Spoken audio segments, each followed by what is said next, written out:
Wonderhussy here. I'm at Burning Man. That's why I'm wearing this crazy outfit I made out of all items from the dollar store, incidentally. My bra is made out of, guess, margarita glasses.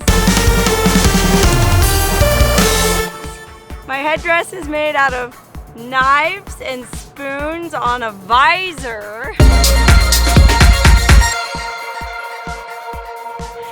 And my cape and shoulder pads are made out of an old straw sun hat. You can get really creative without spending a lot of money if you have the time and the know-how.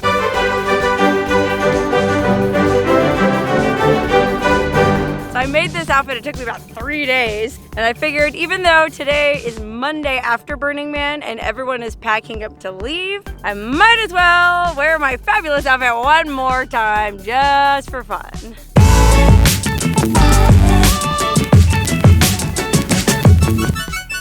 So like I said, it's the Monday after Burning Man and everyone's packing up and getting ready to leave. All these really cool large-scale art installations are being dismantled and trucked off. People are packing up their camps, cleaning up the mess. It kind of feels like the day after New Year. It's kind of depressing, but it's also kind of cool. You know how like right after New Year, you're all fired up with your New Year's resolutions? Well, a lot of people who go to Burning Man every year kind of do the same thing. Burning Man is almost like their New Year's, like on the night, Saturday night, when they burn the man, there's people going around going, happy Burning Man. So after Burning Man, it's sort of like, okay, time to start a new year fresh. What can I do differently?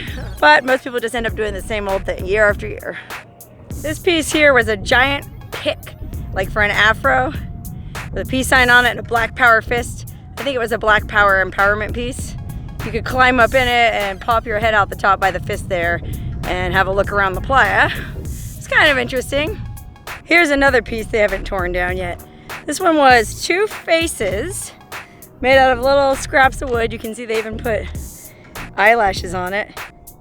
And then the 2 faces are connected in the middle. I don't know if that's supposed to represent like neural wiring or who the hell knows. I mean, to be honest with you, a lot of this art is best appreciated when you're under the influence of something, whether it's drugs or alcohol. I mean, it's cool because it took a lot of time and effort to make this thing.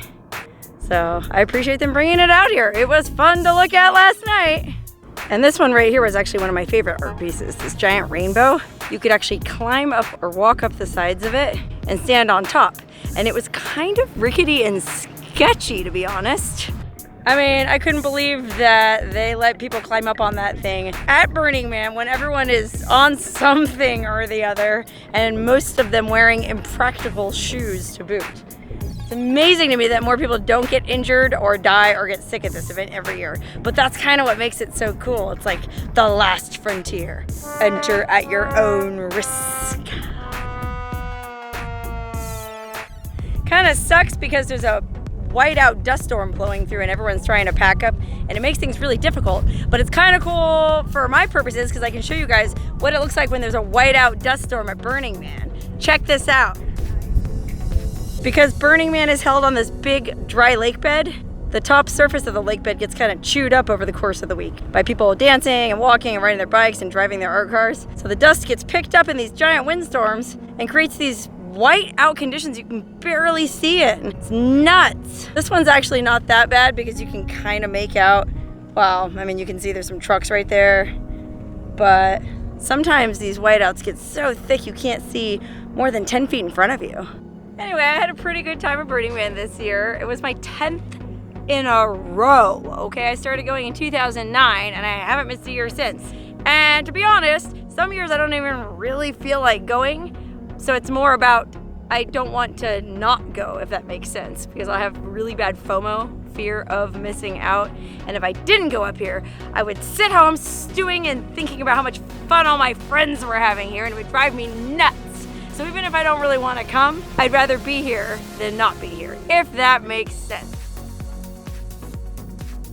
This year, I had a good time. I stayed with a good group of friends, small camp, nothing crazy. We had a great time. You know, I didn't have any amazing over-the-top experiences that I'll talk about for the next 50 years, But nothing bad happened to me either, so I can't complain. The weather was pretty nice. We didn't have too many dust storms. It wasn't too windy, it wasn't too hot, it wasn't too cold. The playa was very hard packed and easy to ride a bike around on. Hey, all things considered, it was great.